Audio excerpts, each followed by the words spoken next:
తిరుప్పావే మహోత్సవంలో భాగంగా యాదగిరిగుట్ట శ్రీ లక్ష్మీ నరసింహస్వామి ఆలయంలో గోదాదేవి రంగనాయక స్వామి కళ్యాణ మహోత్సవం భక్తి శ్రద్ధల మధ్య ఘనంగా జరిగింది. తెల్లవారుజామున నుంచి ఆలయ ప్రాంగణం భక్తులతో కిటకిటలాడింది. వేద మంత్రోచ్చారణలు, సంప్రదాయ ఆచారాల మధ్య స్వామివారి కళ్యాణాన్ని అర్చకులు నిర్వహించారు. గోదాదేవి రంగనాయక స్వామి అలంకరణలు భక్తులను విశేషంగా ఆకట్టుకున్నాయి. కళ్యాణ మహోత్సవాన్ని వీక్షించేందుకు వివిధ ప్రాంతాల నుంచి భక్తులు తరలివచ్చారు. ఆలయ అధికారులు ప్రత్యేక ఏర్పాట్లు చేసి భక్తులకు ఎలాంటి ఇబ్బందులు కలగకుండా చర్యలు తీసుకున్నారు.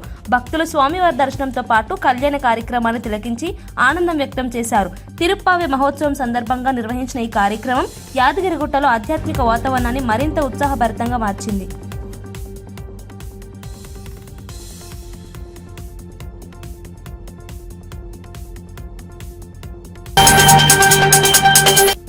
హైదరాబాద్ కేపీహెచ్బీ కాలనీ పరిధిలోని శ్రీ వెంకటేశ్వర స్వామి ఆలయంలో ఇటీవల జరిగిన చోరీ కేసును పోలీసులు విజయవంతంగా ఛేదించారు. ఆలయంలోని హుండీతో పాటు విలువైన వస్తువులు మాయం కావడంతో భక్తుల్లో ఆందోళన నెలకొంది. కేసు నమోదు చేసిన పోలీసులు ప్రత్యేక బృందాలను ఏర్పాటు చేసి సీసీటీవీ ఫుటేజ్ ఆధారంగా దర్యాప్తు చేపట్టారు. సాంకేతిక ఆధారాలతో నిందితుల కదలికలను గుర్తించి వారిని అదుపులోకి తీసుకున్నారు. నిందితుల నుంచి చోరీకి సంబంధించిన వస్తువులను స్వాధీనం చేసుకున్నారు. ఈ ఘటనపై పోలీసులు మాట్లాడుతూ ఆలయాల్లో భద్రతను మరింత కట్టుదిట్టం చేస్తున్నామని తెలిపారు. భక్తులు పోలీసుల చర్యలను అభినందించారు. ఆలయాల్లో చోరీలు జరగకుండా ప్రత్యేక నిఘా ఏర్పాటు చేయనున్నట్లు అధికారులు వెల్లడించారు. కేసు ఛేదనతో స్థానికుల్లో భద్రతా భావం పెరిగింది. ఇందులో ఈ ఆపరేషన్ లో భాగంగా సిసిఎస్ టీము, మన లోకల్ టీమ్స్ అన్ని కూడా చాలా బాగా పనిచేసినందుకు మేడం, మన డీసీ మేడం గారు కూడా వారిని ఐఏఎస్ అధికారిపై వివాదాస్పద వార్త ప్రసారం చేసిన కేసులో ఎన్టీవీ జర్నలిస్టులపై పోలీసులు చేసిన రిమాండ్ అభ్యర్థనను న్యాయస్థానం తిరస్కరించింది. ఈ కేసు రాష్ట్ర వ్యాప్తంగా మీడియా వర్గాల్లో చర్చనీయాంశంగా మారింది. పోలీసులు రిమాండ్ కోరగా వాదనలు విన్న న్యాయమూర్తి దాన్ని తోసిపుచ్చారు. జర్నలిజం స్వేచ్ఛకు భంగం కలిగేలా చర్యలు ఉండకూడదని న్యాయస్థానం అభిప్రాయం వ్యక్తం చేసింది. ఈ తీర్పుతో మీడియా సంస్థలు ఊరట చెందాయి. జర్నలిస్టులపై కేసులు పెట్టడం సరైన పద్ధతి కాదని పలువురు అభిప్రాయపడ్డారు. మరోవైపు పోలీసులు తమ దర్యాప్తు కొనసాగుతుందని తెలిపారు. ఈ పరిణామంతో మీడియా స్వేచ్ఛ, చట్టపరమైన హద్దులపై మరోసారి చర్చ మొదలైంది. న్యాయస్థాన నిర్ణయం ప్రజాస్వామ్య వ్యవస్థలో కీలకంగా భావిస్తున్నారు.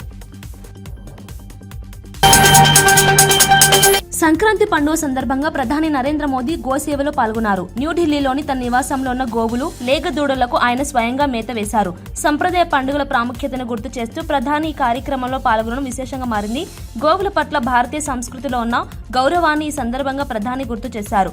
సంక్రాంతి రైతులతో ముడిపడిన పండుగ కావడంతో గోసేవకు ప్రత్యేక ప్రాధాన్యం ఉందని ఆయన అభిప్రాయం. ఈ దృశ్యాలను సోషల్ మీడియాలో పంచుకోవడంతో ప్రజల నుంచి విశేష స్పందన లభించింది. అనేక మంది ప్రధాని చర్యను ప్రశంసించారు. భారతీయ సంప్రదాయాలు, సంస్కృతిని ప్రోత్సహించడంలో ఈ కార్యక్రమం ఒక సందేశంగా నిలిచిందని విశ్లేషకులు చెబుతున్నారు. పండుగ రోజు ప్రధాని పాల్గొన్న గోసేవ కార్యక్రమం ప్రత్యేక ఆకర్షణగా మారింది.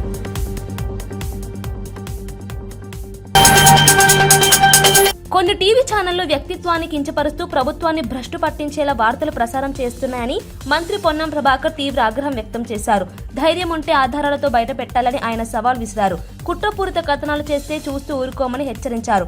అవాస్తవాలతో రాక్షస ఆనందం పొందితే చట్టం తన పని తాను చేసుకుపోతుందని స్పష్టం చేశారు.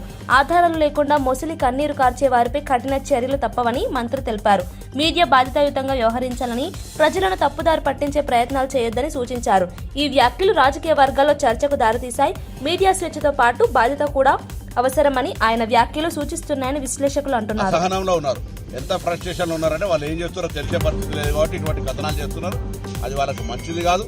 నేరుగా ఇండైరెక్ట్ గా ఎవరు దీని అనుకున్నా బరాబర్ తప్పకుండా కఠిన చర్యలకు బాధ్యత వహించాల్సింది. మాకు ఎలాంటి సంబంధం లేనప్పటికీ పోలీసులు అక్రమంగా, అన్యాయంగా కేసులు పెట్టి వేధించారని ఎన్టీవీ జర్నలిస్టు సుధీర్ ఆరోపించారు. ముందే ప్రీ ప్లాన్ చేసి స్క్రిప్ట్తో విచారణ చేపట్టారని ఆయన తెలిపారు. విచారణ సమయంలో అదే స్క్రిప్ట్ ప్రకారమే ప్రశ్నలు అడిగారని చెప్పారు. ప్రజలకు ఇబ్బంది కలిగేలా ఎక్కడా వార్తలు ప్రసారం చేయలేదని స్పష్టం చేశారు. అయినప్పటికీ తమను లక్ష్యంగా చేసుకుని కేసులు పెట్టడం బాధాకరమన్నారు.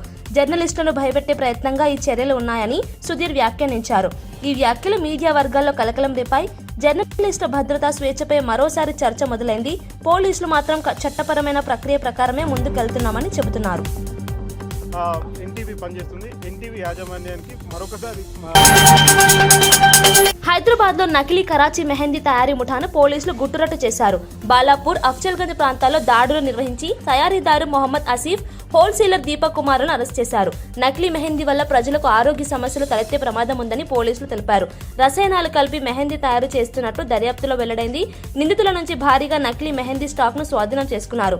ఈ ముఠా నగరంతో పాటు ఇతర ప్రాంతాలకు సరఫరా చేస్తున్నట్లు సమాచారం. ప్రజలు అప్రమత్తంగా ఉండాలని, అనుమానాస్పద ఉత్పత్తులపై సమాచారం ఇవ్వాలని పోలీసులు కోరారు. ఈ కేసు బయటపడడంతో వినియోగదారుల అవగాహన పెరిగింది. కొడుకు అరెస్ట్ అనంతరం జమ్మలమడుగు ఎమ్మెల్యే ఆది నారాయణ రెడ్డి మీడియా ముందుకు వచ్చి సంచలన వ్యాఖ్యలు చేశారు.